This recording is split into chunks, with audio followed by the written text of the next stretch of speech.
And International Affairs at the University of North Carolina. He joins me now live from Chapel Hill. Great to have you here with us on TRT World. So what we saw yesterday in Beijing, is that something that possibly indicates that China is on the brink of taking over the United States when it comes to military power?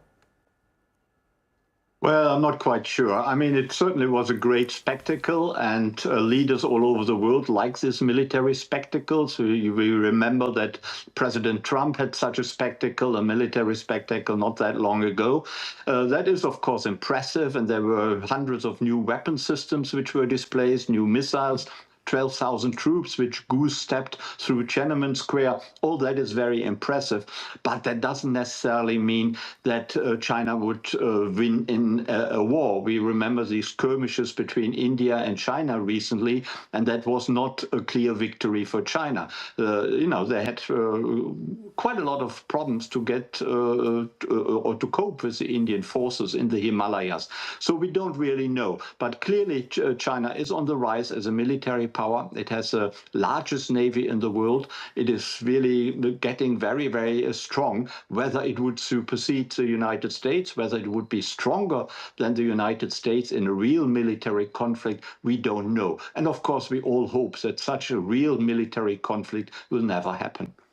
Right. Let's talk about this rise of China's military power, because when it comes to the President of the United States, when he was asked whether or not he's concerned, when he was addressing the American public from the White House yesterday, he said that, no, he's not bothered by it. But then later he took to his social media platform, Truth Social, where he expressed some sort of concern about, indirect concern about what's going on in Beijing and the presence of the Russian president and North Korean leader over there. So let me ask you, to what extent do you think the U.S. is concerned about this advancement in Chinese military?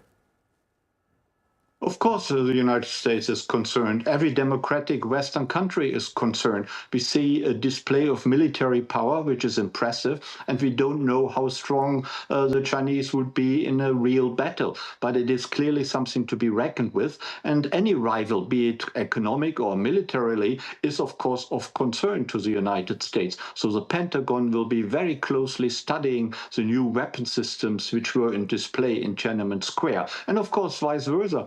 The Chinese always study very closely what the United States is producing in terms of new weapons and missiles.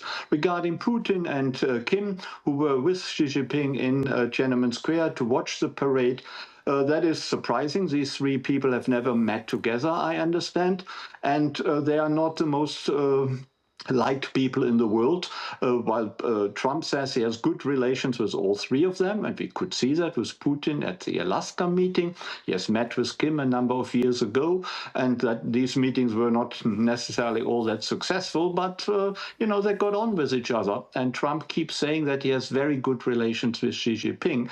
So in a way, they're all processed to have a harmonious relationship with each other.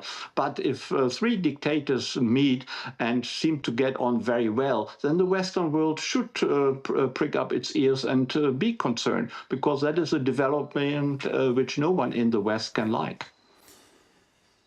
Do you think what we are witnessing right now in terms of this so-called new global world order, do you think that's been triggered by Donald Trump's America First policy? No, it's not triggered by Donald Trump, but it is speeded up by Donald Trump. Donald Trump is really a president who creates a lot of chaos in internal American politics and a lot of uncertainty and unreliability abroad. No one, both friends and foes, really quite know what the United States under Donald Trump is standing for. Is Donald Trump pro-China, or is he against China?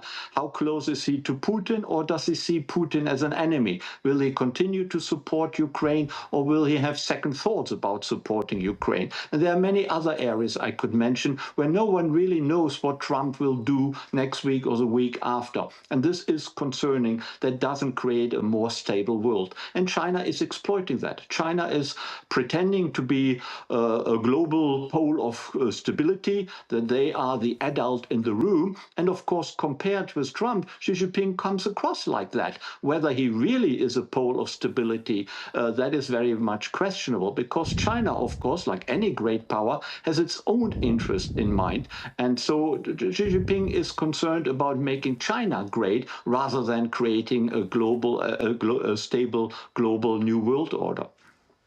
Klaus Larres, thanks very much for joining me here on TRT World. I really appreciate your taking out the time.